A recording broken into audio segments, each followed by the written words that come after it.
Donasi dakwah Yufid. Yuk berikan amal jariah terbaik Anda untuk dakwah dan pendidikan Islam.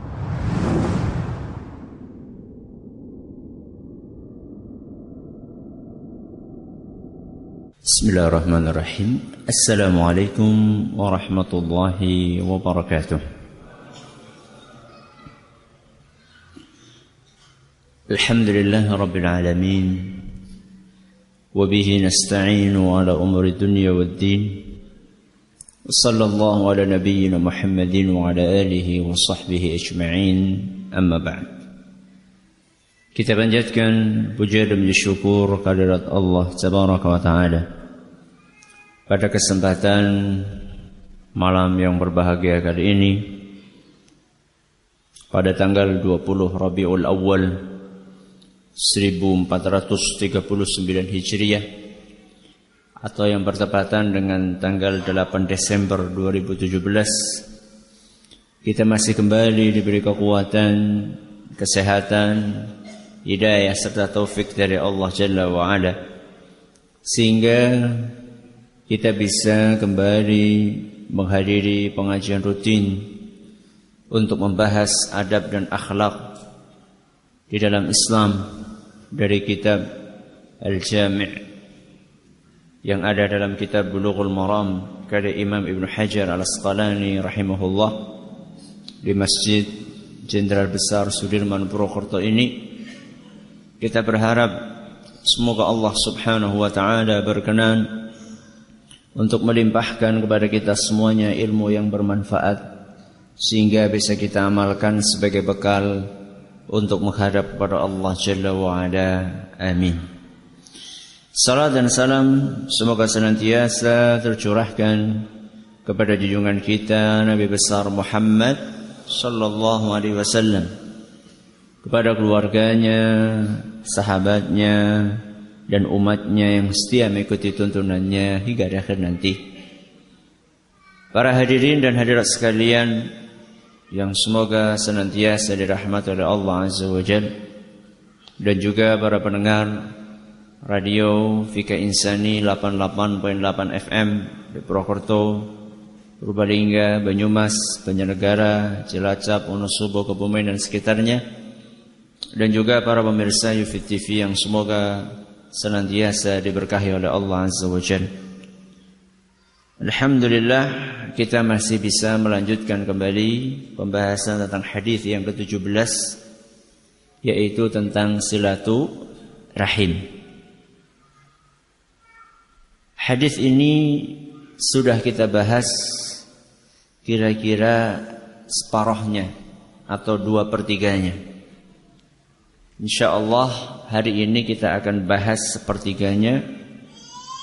Dan justru yang sepertiga inilah intinya, sehingga kita memerlukan insyaallah 2 pertemuan, hari ini dan hari atau pertemuan yang akan datang insyaallah, yaitu sabda Nabi sallallahu alaihi wasallam, man ahabba an yubsata alaihi fi rizqihi, barang siapa yang ingin diluaskan rizkinya, wa an yunsa'alahu fi atharihi, dan ingin diundurkan ajalnya, atau dengan kata lain dipanjangkan umurnya, falyasil rahimahu, hendaklah dia bersilaturahim. Hadis riwayat Bukhari. Kita sudah bahas 2/3 dari redaksi hadis ini, yaitu sabda beliau, man ahabba an yubsata lahu fi rizkihi wa yunsa'a lahu fi atharihi, barang siapa yang ingin diluaskan rizkinya dan dipanjangkan umurnya. Ini sudah kita bahas. Malam hari ini kita akan memulai pembahasan tentang falyasil rahimahu, hendaklah dia bersilaturahim. Dan intinya ada di redaksi ini. Potongan redaksi ini, hendaklah bersilaturahim. Pembahasan tentang silaturahim ini akan kita awali dengan definisi dari silaturahim itu apa. Kemudian setelah itu, siapa kerabat yang wajib kita silaturahimi. Lalu bagaimana cara kita bersilaturahim. Malam hari ini insya Allah kita akan bahas 2 poin. Yang pertama definisi silaturahim, dan yang kedua siapa kerabat yang wajib kita silaturahim. Yang pertama silaturahim definisinya apa? Kita semua tahu bahwa silaturahim aslinya bukan bahasa Indonesia. Aslinya adalah bahasa Arab. Walaupun sudah menjadi bahasa Indonesia. Dan banyak sekali seperti yang saya sampaikan dalam beberapa pertemuan yang lalu, banyak sekali kata-kata di dalam bahasa Indonesia yang diambil dari bahasa Arab. Sangat banyak sekali, ratusan atau mungkin ribuan. Ya. Silaturahim ini aslinya gabungan dari 2 kata. Gabungan dari 2 kata. 2 kata digabungkan jadi 1. Seperti amar ma'ruf, seperti nahi mungkar. Itu sebenarnya 2 kata tapi dijadikan 1. Silaturahim. Yang pertama katanya adalah silatu, yang kedua adalah rahim. Maka untuk memahami arti dari silaturahim ini, kita perlu mengetahui arti dari masing-masing kata tersebut. Arti dari silatu apa, arti dari rahim apa. Pertama silatu. Silatu itu artinya nyambung, menyambung. Apa? Menyambung. Sedangkan rahim, apa arti rahim?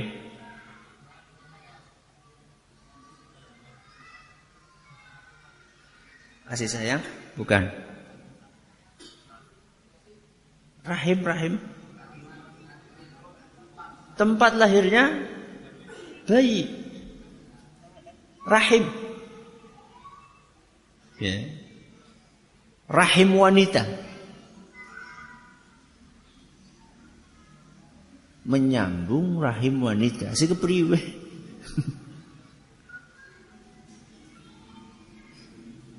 Para ulama kita menjelaskan ini adalah bahasa kiasan.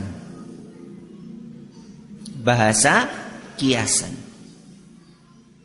Rahim wanita di sini kiasan dari kerabat. Apa? Kerabat.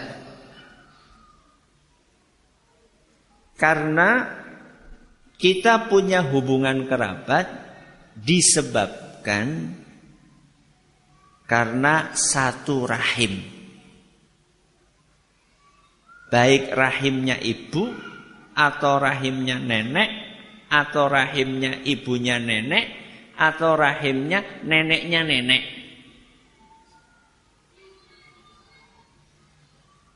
Jadi silaturahim. Apa silatu tadi? Menyambung. Rahim? Tempat keluarnya bayi. Rahimnya wanita. Atau kandungan seorang wanita. Berarti kesimpulannya apa Ustaz? Silaturahim artinya adalah menyambung hubungan kerabat. Apa? Menyambung hubungan kerabat.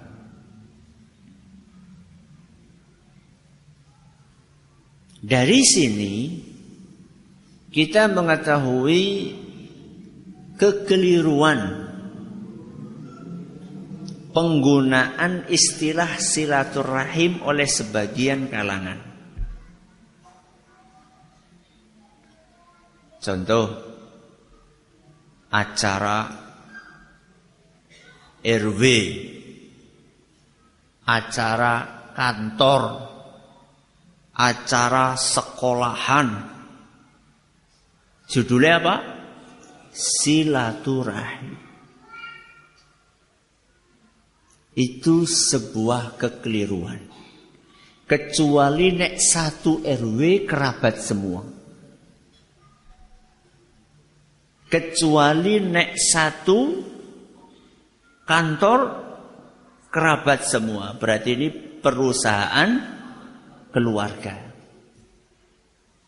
Kecuali kalau satu instansi kerabat semua. Terus pakai istilah apa? Ya terserah. Kumpulan, RT-an, apa maning? Itu juga istilah yang kurang pas. Atau perkumpulan. Ya. Kecuali kalau misalnya itu paguyuban keluarga, tidak masalah. Ya. Kan sekarang ada acara-acara keluarga ya. Dan biasanya dibungkus dengan arisan, misalnya arisan keluarga dari bani siapa, keturunan mbah siapa. Itu jenengan istilahi dengan silaturahim, no problem. Tapi acara kantor, acara apa lagi tadi? Sekolah, ya, reuni angkatan sekian, ya. Itu kurang pas kalau diistilahkan dengan silaturahim. Karena silaturahim artinya adalah menyambung hubungan kerabat. Ini poin yang pertama yang kita bahas. Definisi silaturahim. Karena definisi dari silaturahim adalah menyambung hubungan kerabat, maka pertanyaan berikutnya, kerabat yang dimaksud itu siapa? Yang dimaksud dengan kerabat yang wajib kita silaturahimi ini siapa? Dan ini penting. Kenapa Ustaz? Karena kita tahu bahwa silaturahim ini hukumnya wajib. Secara umum, secara global, silaturahim ini hukumnya wajib. Buktinya wajib apa? Buktinya wajib Nabi kita sallallahu alaihi wasallam bersabda, la yadkhulul jannata qati'un.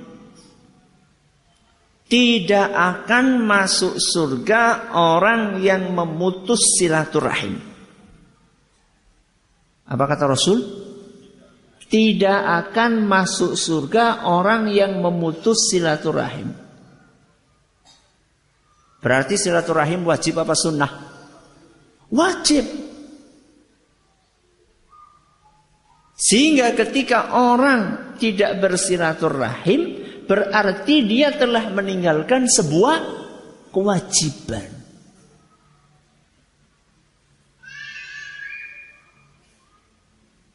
Dan levelnya bukan dosa kecil, tapi levelnya dosa besar. Sehingga Nabi SAW memberikan ancaman orang yang memutus silaturahim tidak masuk surga. Walaupun sholat, walaupun sholat, walaupun haji pingkopang kaping. Wah, jebule medeni Ustaz. Makanya kita harus tahu siapa yang dimaksud dengan kerabat itu. Yang kalau sampai kita tidak sambung, kita gagal masuk surga. Para ulama kita menjelaskan bahwa kerabat itu tidak satu level. Ada kerabat dekat, ada kerabat jauh. ada kerabat dekat sekali.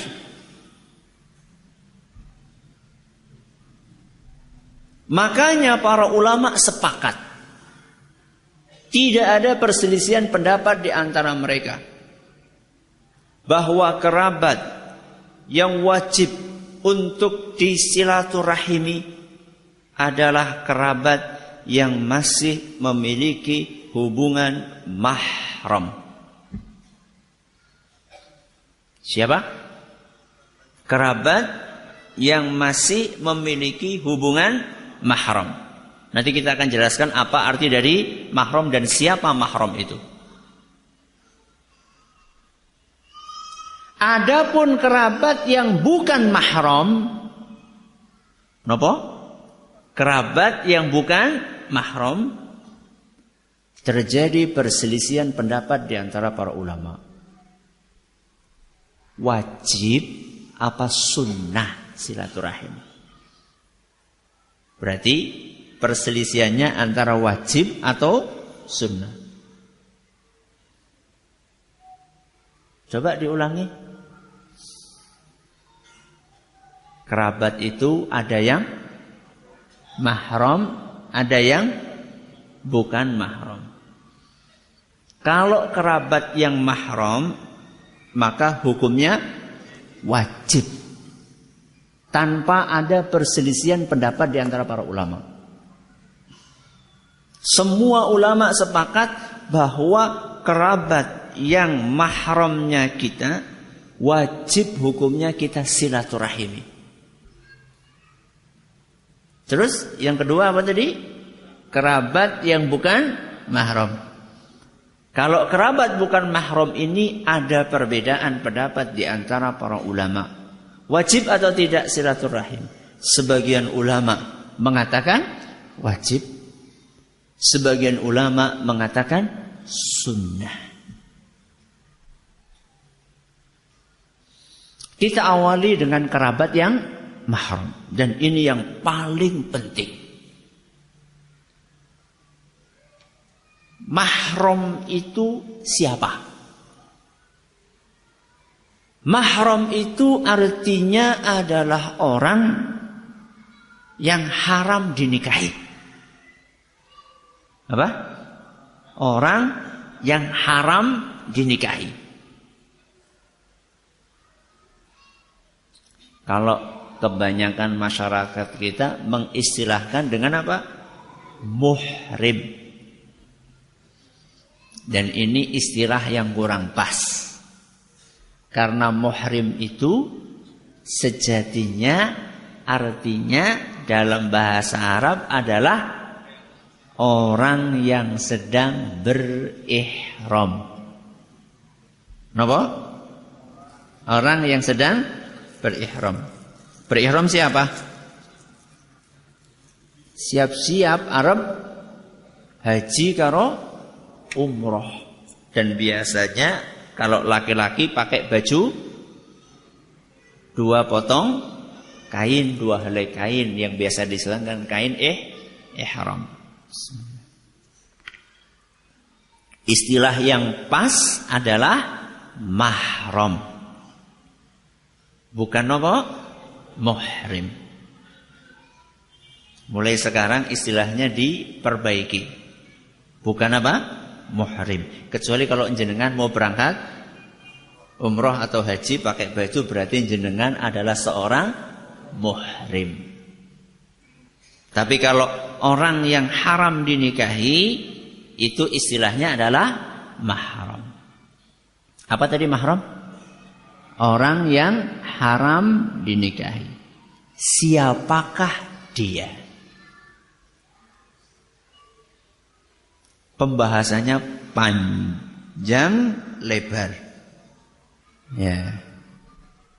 Sebagian Allah sebutkan dalam Al-Quran surat An-Nisa ayat 23. Nanti jenengan buka. PR ya. PR ya. Kita garap temenan PR. An-Nisa ayat berapa tadi? 23. Ini yang enggak nulis jangan lupa ya. Apa tadi? An-Nisa ayat 23. Itu baru sepertiga tentang mahram. Dan kita akan cukupkan dengan itu saja dulu. Ya. Karena pembahasan kita hari ini bukan tentang fikih mahram, tapi pembahasan kita tentang silaturahim. Saya akan sebutkan sampel-sampel mahram. Orang-orang yang haram dinikahi dan wajib kita silaturahimi. 1. Bapak dan ibu. Siapa? Bapak dan ibu.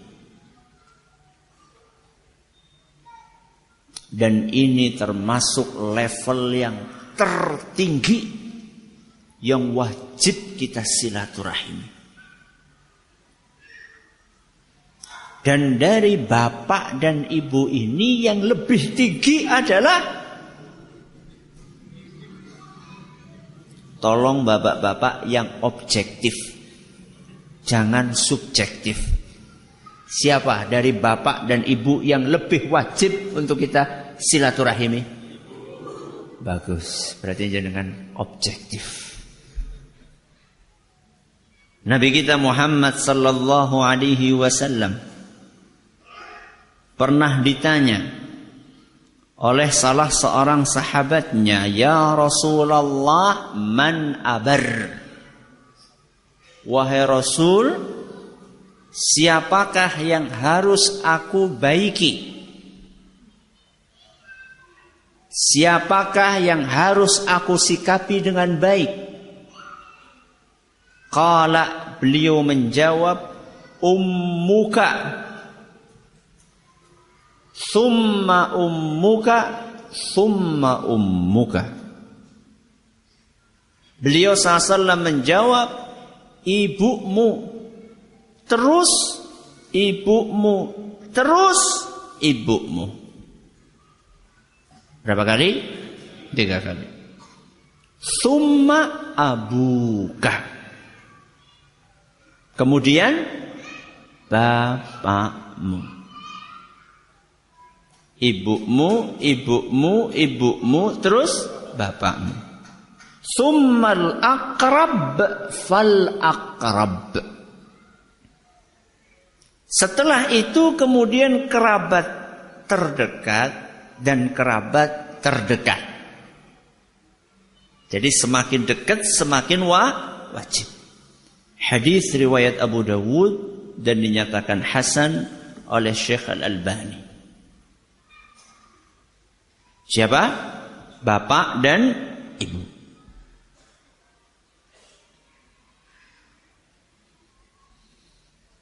Para ulama kita mengatakan termasuk bapak dan ibu yang kedua, kakek dan nenek.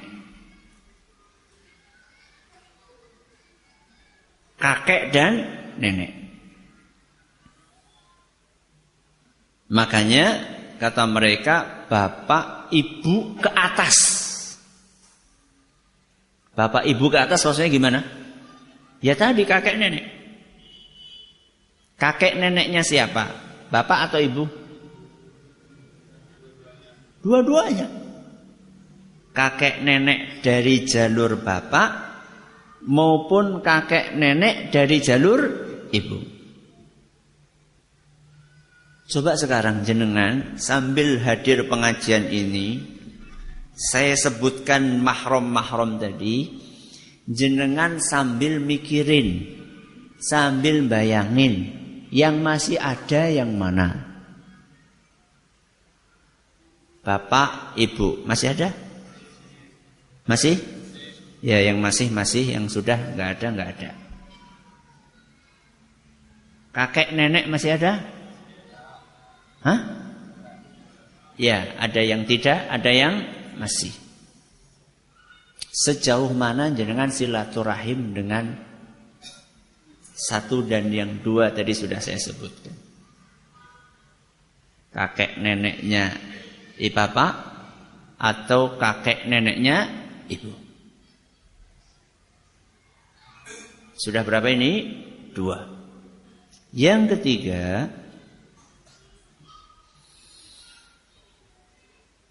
anak laki-laki maupun anak perempuan.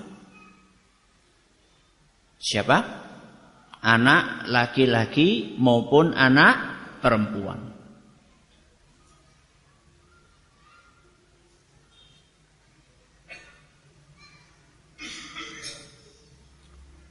Dan ini saya kadang-kadang ini koreksi buat saya pribadi dan mungkin jamaah juga merasakan.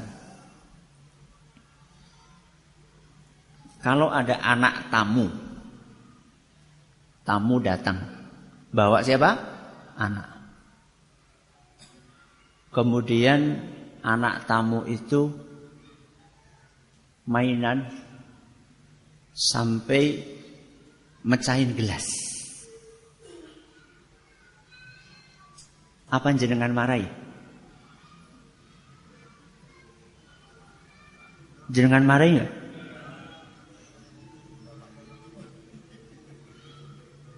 Bapaknya anak itu marah kan? Jenengan apa? Oh enggak apa-apa. Gitu kan? Anaknya siapa itu? Orang lain. Mungkin dia bukan apa-apanya kita. Betul? Kalau anak jenengan yang mecahin gimana? Saben dina ana sing pecah. Suswentong. Betul? Siapa yang lebih berhak untuk kita baiki? Anak sendiri atau anak orang lain? Saya tidak katakan anak orang lain tidak kita baiki. Tapi pembahasan kita, siapa yang lebih berhak kita baiki? Anak sendiri. Dan jangan difahami dari kata-kata ini bahwa kita ini tidak perlu menegur anak kita. Ditegur. Akan tetapi, apakah cara kita menegur anak kita sudah sehalus, sudah selembut cara kita menegur anak orang lain? Mereka lebih berhak untuk mendapatkan kelembutan kita. Mereka lebih berhak untuk mendapatkan kasih sayang kita. Mereka lebih berhak untuk mendapatkan sentuhan hangat kita. Mereka lebih berhak untuk mendapatkan sambutan kita manakala mereka datang. Ketika kita bisa menyambut anak tetangga dengan kehangatan, dengan senyuman, kenapa kita tidak bisa menyambut kedatangan anak kita dengan kehangatan dan senyuman? Mereka lebih berhak dibandingkan anak-anak tetangga kita. Berapa ini?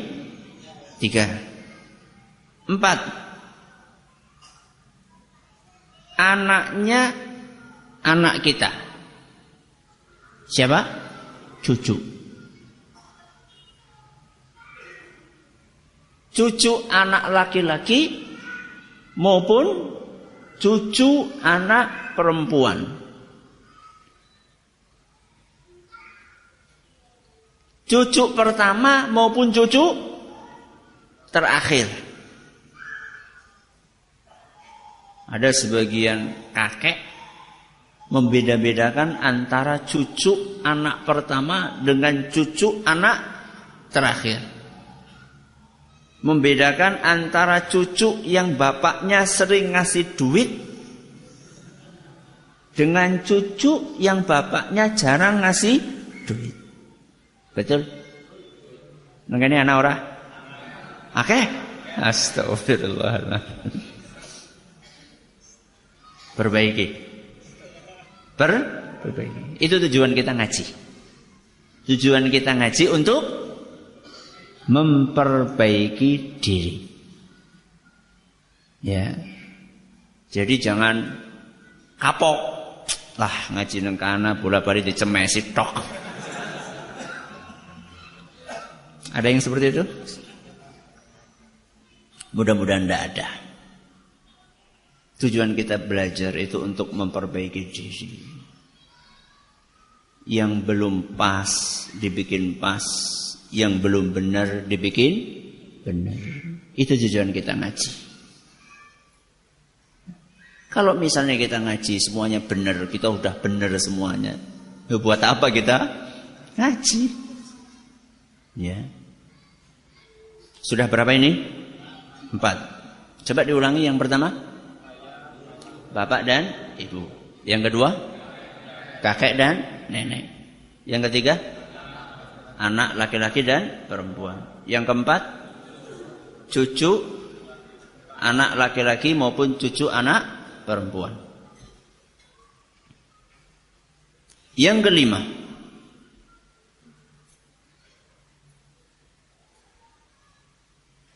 kakak dan adik. Siapa?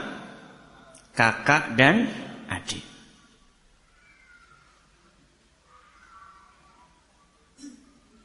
Masih ada kakak adiknya? Masih. Bersyukurlah yang kakak adiknya banyak. Aduh, jan tekor. Bukan tekor namanya, justru pahalane akeh. Ya. Kayak penak banget ya. Anak tunggal. Orang anak mama saya orang anak adik. Justru jenengan harus bersyukur, banyak saudaranya. Berarti peluang amalnya semakin besar. Dan jenengan pun juga akan mendapatkan reward yang banyak juga.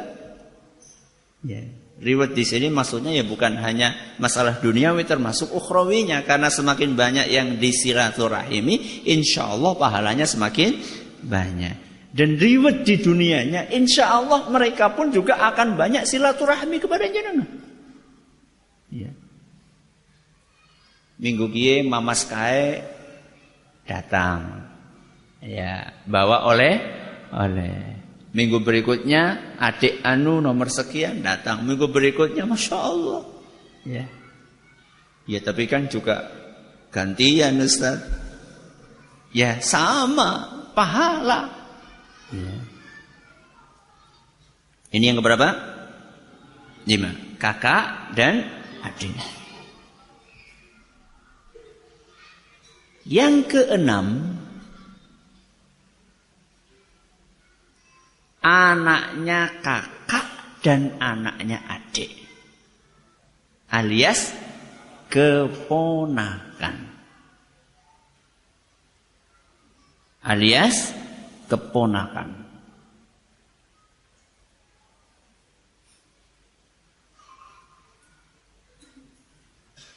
Dan ini insya Allah banyak. Apalagi yang kakak adiknya banyak. Misalnya nih ya, masing-masing punya target minimal anaknya 5 misalnya. Ya, punya 10 bersaudara. Ya, masing-masing punya target minimal anaknya berapa? Minimal loh ya. Kalau semuanya sampai batas minimal berarti punya berapa ponakan? 50 ponakan. Amplop iki ngonek baca. Rusak akeh. Ya. Semampunya. Ya. Dilemnya yang rapet. Biar enggak langsung dibuka. Ya. Ini yang berapa ini? 6. Yang ketujuh, saudara dan saudari bapak dan ibu. Apa? Paman dan bibi. Coba yang terakhir diulangi apa tadi? Saudara dan saudari bapak dan ibu, alias paman dan bibi.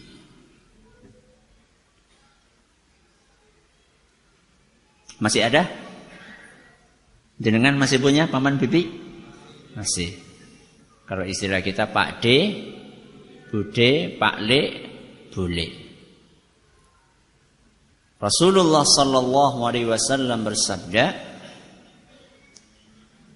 dalam sebuah hadis yang diriwayatkan oleh Imam Bukhari dan Muslim, oleh Imam Bukhari, al-khalatu bimanzilatil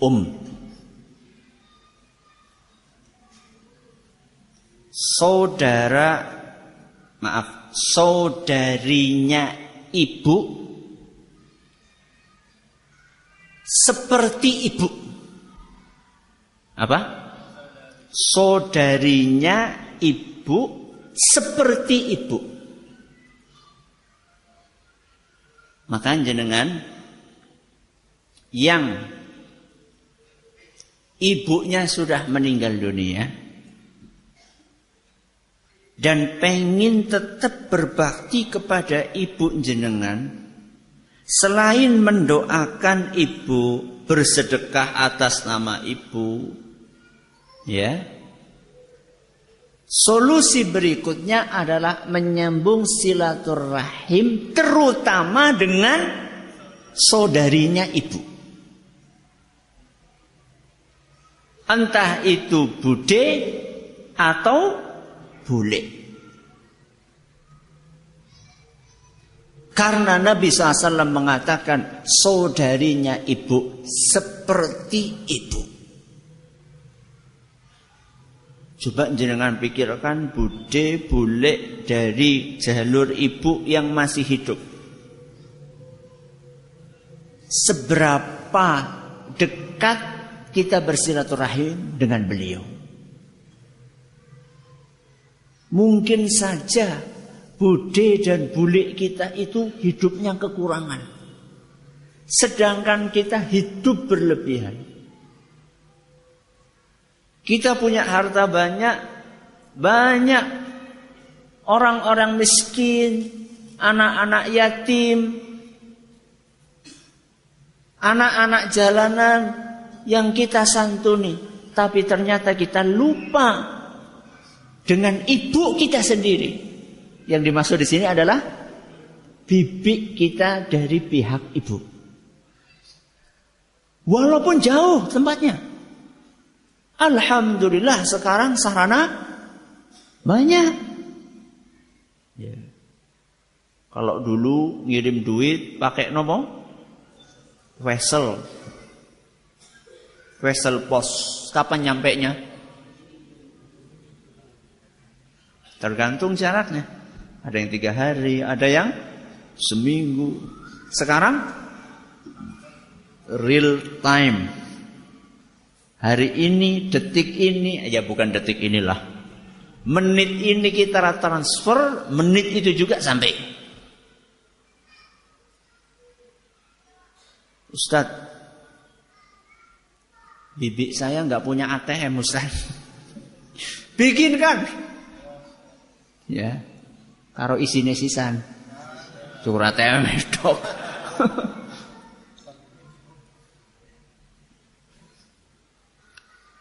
Tapi sebelumnya ibu, kalau masih ada ya ibu lebih diprioritaskan.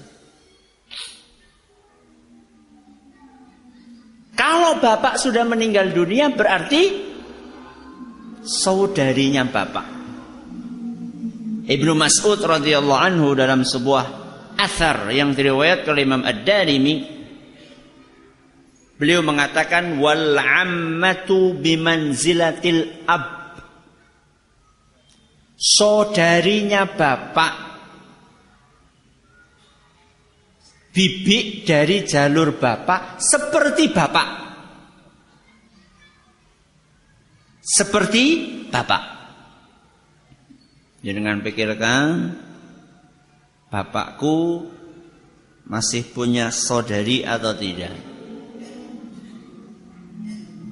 Mas, aku masih punya bude atau bule dari bapakku atau tidak? Kalau masih, perhatikan baik-baik mereka. Rawat baik-baik. Sambung silaturahim dengan mereka. Karena itu bagian dari birrul walidain kita. Bagian dari kebaikan kita kepada bapak kita. Jadi tadi nyebutnya bude bule.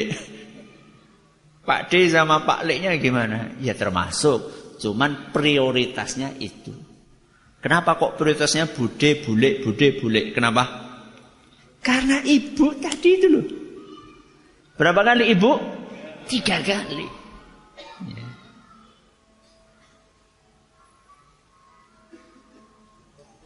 Belum? Oke. Sudah berapa ini? Kok 6? Berapa? 7. Coba diulangi.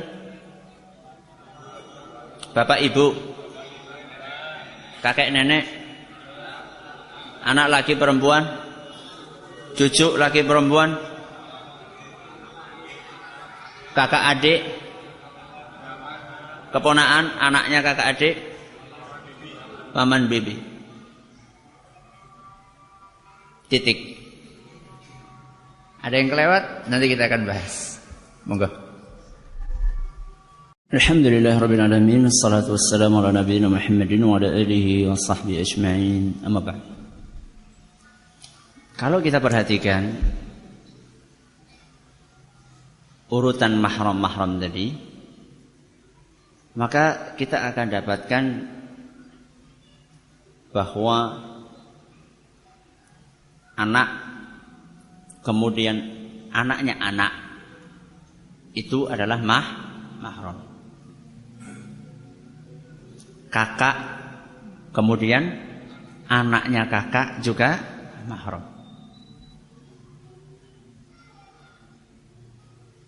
Paman, mahram, anaknya paman.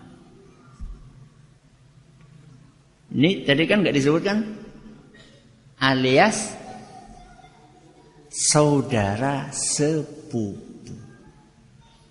Mahram atau bukan? Mahram atau bukan? Bukan mahram. Anaknya paman. Dalilnya apa Ustaz? Dalilnya karena boleh dinikahi. Makanya bukan mahram. Tadi mahram apa? Orang yang haram dinikahi.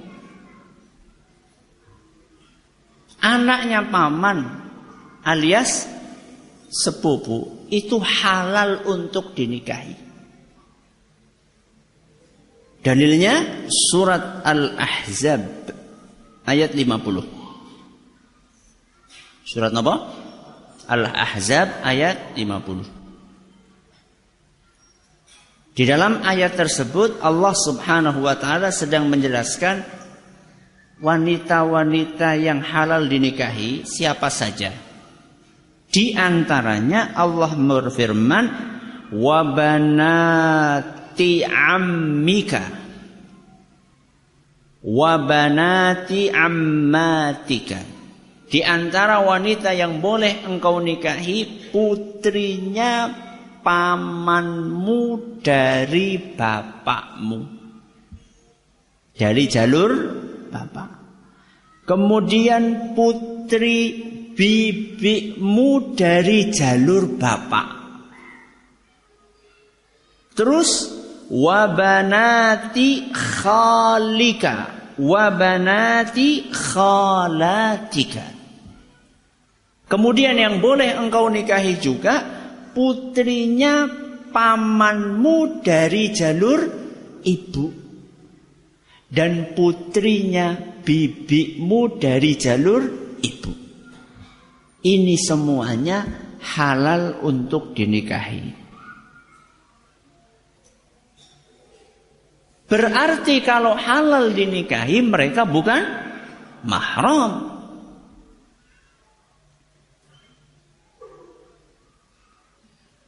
Tapi ya ora kepenak Ustaz masa nikah karo sepupu. Loh, jenengan ora gelem ora apa-apa. Ora kudu, tidak harus. Kita kan bahas halal boleh. Bukan wajib. Siapa yang bilang wajib? Enggak ada yang bilang wajib. Kalau menurut sebagian komunitas, eman-eman temen wong dulure dhewek dinikahi wong liya.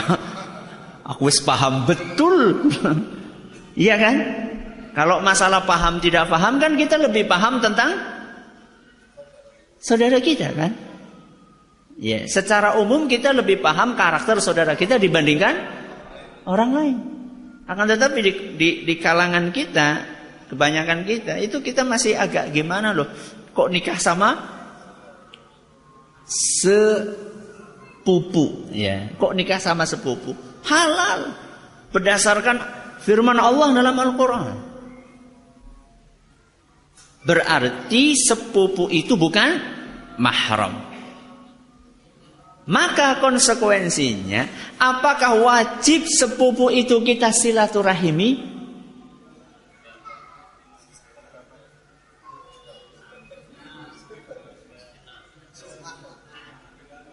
Nah, itu loh. Ada perbedaan pendapat di antara para ulama. Masa lupa tadi di awal sudah kita sampaikan kan? Kerabat ada berapa level? 2. Kerabat yang ada hubungan mahram sama kerabat yang tidak ada hubungan mahram. Kerabat hubungan mahram, apa hukumnya silaturahim? Wajib berdasarkan kesepakatan ulama. Tidak ada perbedaan pendapat. Wajib. Berarti kalau ditinggalkan dosa. Nah sekarang kita masuk kepada kerabat yang bukan mahram. Contohnya anaknya paman, anaknya bibi. Entah itu dari jalur bapak, entah itu dari jalur ibu.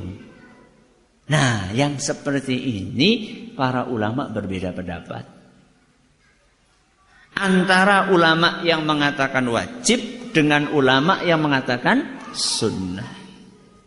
Dan mayoritas ulama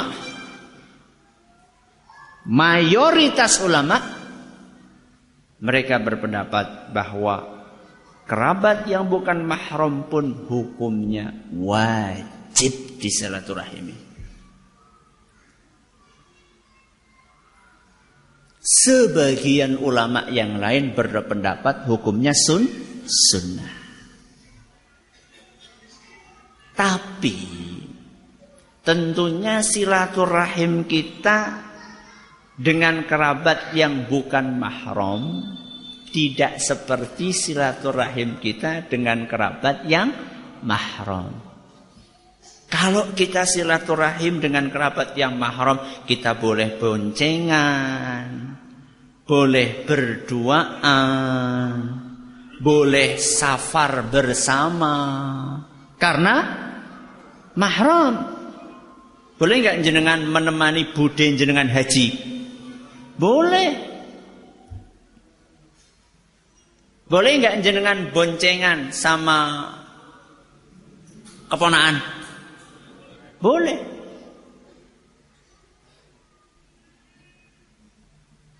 Dan tidak boleh jenengan berduaan dengan sepupu. Loh kok berduaan kan ini sedang silaturahim.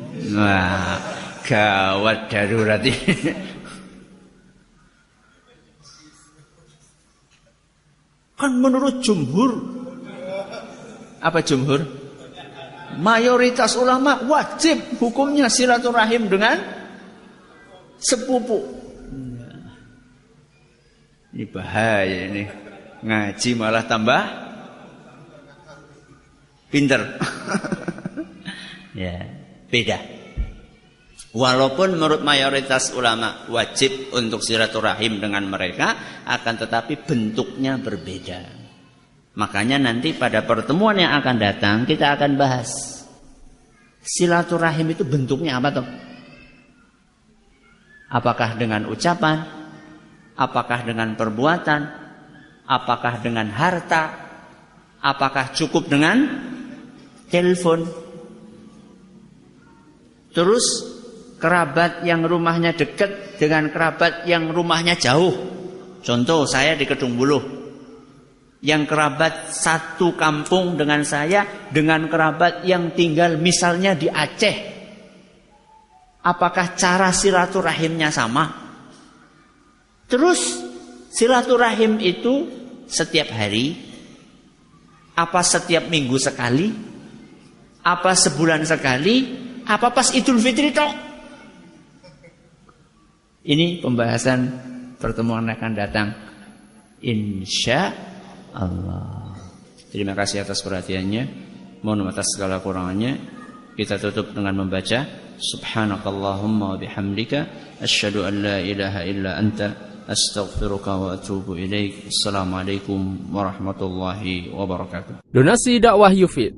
Yuk berikan amal jariah terbaik Anda untuk dakwah dan pendidikan Islam.